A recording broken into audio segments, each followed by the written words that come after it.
Okay, so when you think shark, maybe you see that big fin cutting through the water. The classic Jaws image. Well, try and forget that for a minute, because today we're going way, way down, thousands of meters deep. We're looking at something that, honestly, it flips the whole idea of a shark upside down. It's like a creature from myth. People used to think it was a sea serpent, maybe some kind of prehistoric monster left over. Okay, let's unpack this. The frilled shark. That's the one. And our mission really is to piece together what we know about this incredibly deep-dwelling, very elusive animal. It's ancient. I mean, truly ancient. So it's like a contradiction. Absolutely. It's a predator, maybe 6 feet long, but it moves incredibly slowly. It has these, viper-like teeth, hundreds of them, and it's been doing its thing pretty much unchanged since the dinosaurs were around. Oh, wow. Okay, so paint a picture for us. What does this thing actually look like, if not like a typical shark? Right, so imagine a shark's body, but stretched. Really long, almost like an eel, maybe up to 2 meters, so over 6 feet. And the mouth is huge, like a deep slit, packed with these needle-sharp teeth. But they're not for tearing, more like snagging. Yeah, they're hooking onto slippery prey. And you find it pretty much globally, but way down in the deep ocean. Seeing one alive, actually swimming in its habitat, that's incredibly rare. Every single time it happens. It's a big deal for scientists. The look of it is just, it's so strange, isn't it? That's what grabs you. You see a picture, and you almost have to remind yourself it is a shark. It's just so unlike the torpedo shape we expect. Exactly, that eel-like body. But the gills, let's talk about those. Yeah. That's where it gets its name, right? The frills. They aren't just straight slits like on, say, a great white. These are elaborate, almost like ruffles. 6 pairs of them, yeah. Very ornate, frilly-looking, like lace wrapped around its throat. Well, it's fancy, but it's functional. Oh, absolutely functional. It's thought to be a key part of how it hunts. The idea is it can rapidly clamp those gill slits shut, and that creates this powerful suction, like a vacuum cleaner, pulling prey right into that massive mouth. Whoa. So it's not chasing things down, it's inhaling them. Pretty much. It's an ambush predator using hydraulics, not speed. Clever, huh? And that whole snake-like appearance, that caused a lot of confusion historically. Oh, for centuries. You have to put yourself back in, say, the mid-1800s.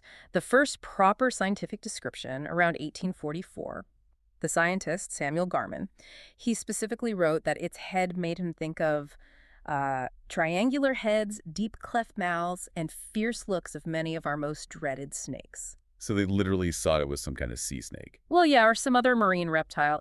If fishermen accidentally hauled one up in their nets, their first thought wasn't weird shark. It was more likely giant sea serpent or fat snake. It just didn't fit the mental category of shark or even fish for most people. It broke all the rules. Okay, so if it's built so differently, all slow and stealthy with that vacuum mouth, how does it actually survive down there? The pressure, the cold, the dark? Right. Well, its whole biology is like a masterclass in saving energy. Because the deep sea, it's basically an energy desert. Food is scarce. So evolution's priority number 1 down there is conservation. Don't waste anything. Meaning its body isn't packed with the kind of powerful swimming muscles you'd find on a shark of similar size near the surface. It's deliberately less muscular. And its metabolism. Oh, incredibly slow. Extremely slow. That's the whole point. You don't need fast bursts of speed when your prey is probably also moving slowly, trying to conserve its energy. Makes sense. So to live for decades on potentially infrequent meals, you have to run your engine at the absolute lowest idle possible. That slow, almost lazy-looking movement. That's another reason people thought sea serpents. But really, it's its greatest advantage down there. So speed is out, but those teeth, you said hundreds? Yeah. And needle-like. Yes, hundreds. And they're shaped like tiny tridents, like 3 points, all pointing backward into the throat. Yeah, perfect for snagging something slippery and stopping it from escaping. Not for cutting or tearing flesh like a typical shark tooth. So that tells you what it eats. Exactly. It tells you its main target is something slippery, hard to hold on to. Like squid. Primarily squid, yes. That seems to make up more than half of its diet based on stomach contents we've seen. But it's also got these we're talking incredibly sensitive. These electroreceptors are pores, mainly around the head, that detect minute electrical fields. Electrical fields, like from living things. Every time a muscle contracts, even a tiny twitch of a fin or a heartbeat, it generates a tiny electrical disturbance in the water. No way. Yes, way. And the frilled shark, cruising slowly, silently, can pick up those signals. It's basically hunting by feeling the energy of nearby life. That's amazing. It's like a sixth sense. It really is. It lets it pinpoint a hidden squid or a resting fish in complete blackness. So the strategy is drift slowly into range, use those electroreceptors to get a final lock, that whoosh, that rapid lunge with a vacuum assist. A ghost hunting ghosts, like you said. It pretty much sums it up. Okay, this is fascinating. Let's shift to the living fossil aspect. This is where it gets really mind-bending, right? Why that term? It gets called a living fossil because its fundamental body plan, its basic design, seems to be incredibly ancient. It hasn't changed much for millions and millions of years. Like, how long are we talking? Well, think about the age of sharks in general. Their heyday was way back in the Carboniferous, maybe 300 million years ago. Lots of diverse forms then, some sharing basic traits with the frilled shark. But the key thing is, fossils that look essentially identical to the frilled shark we see today, Chlamydocoelicus sanguineus, they show up in the fossil record during the Cretaceous period. Cretaceous. That's dinosaurs, right? Exactly. We're talking 80 million years ago.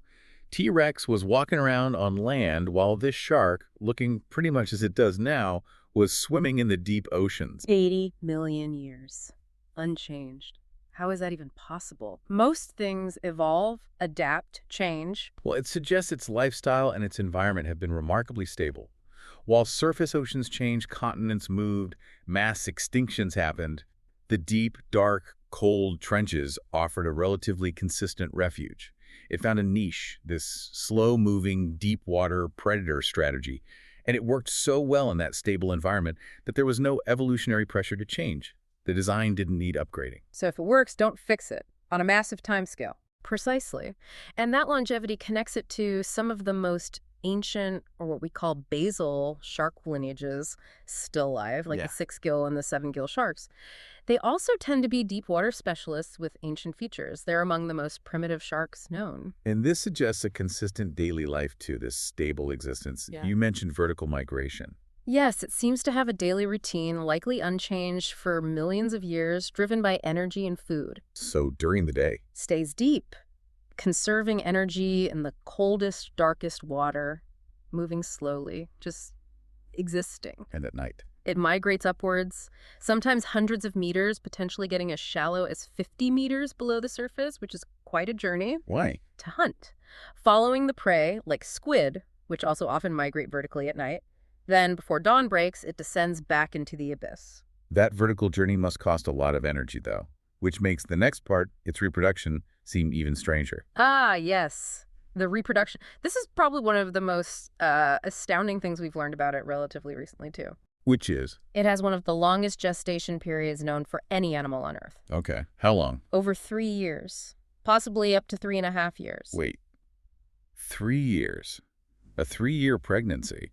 That seems incredibly risky and energy intensive for an animal built on conservation. How does that even work? It's a puzzle, right? It seems counterintuitive.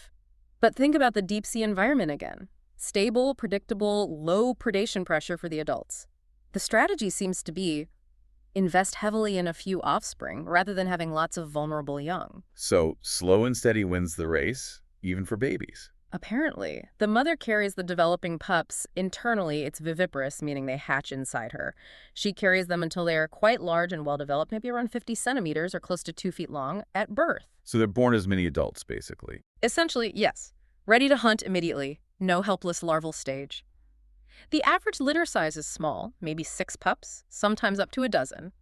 It's a strategy of quality over quantity, maximized for survival in that specific environment. Low reproductive rate, but high investment per pup. But this must make studying them incredibly difficult. I mean, if they live so deep and reproduce so slowly. Extremely difficult. Almost everything we know about their reproduction comes from examining pregnant females accidentally caught in deep-sea fishing nets. So nobody's ever actually seen one give birth in the wild or raise its young? No, never. We've never seen them feed their young. They probably don't. The pups are self-sufficient. We've never seen any social interaction. Nothing. They really are ghosts. Total ghosts. They only typically come up towards shallower depths where maybe a deep-sea submersible or ROV might glimpse one if they're sick, dying, or perhaps disturbed by something unusual happening in the water column. Our understanding is basically built on accidents and these new deeper diving technologies. That's right. Submarines, ROVs, underwater drones. They're slowly, slowly giving us tiny windows into their world. But it's fleeting. And that incredibly slow reproduction, the 3-year pregnancy, the small litters, that must make them vulnerable today, right? Sure. Even if they survived for 80 million years. That is definitely their Achilles heel in the modern world, that low reproductive rate.